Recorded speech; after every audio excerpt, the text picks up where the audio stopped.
un berasiz. Mana endi o'z odatlarimizni qilar ekanmiz. Busi Malikani, Malika. Mana shu yoqda qo'lingni tutasan. Hozir unni yaxshi niyat qilasan.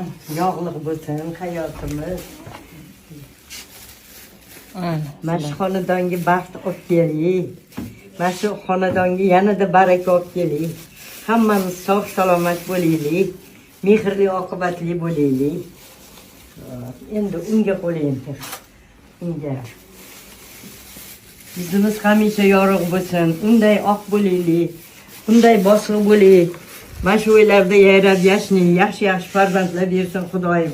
Sog'lik va sog'liqli farzandlar bo'lsin. Mana shu o'ydagi boshimiz adam bilan oyimga mehrli oqibatli bo'laylik. Ukalarimga mehrli oqibatli bo'laylik. Hammamiz sog' salomat bo'laylik degan. Allohim o'zi qo'llasin mana. Allohu akbar. Baxtli yashaylar. Sog' salomat bo'linglar. Oshxonang muborak bo'lsin. Bugundan boshlab oshxona malikasi. Abedgacha, abeddan keyin institutga ketib o'qib kellaring bor, choling bilan. Qo'llaring shulka qo'lingga keyin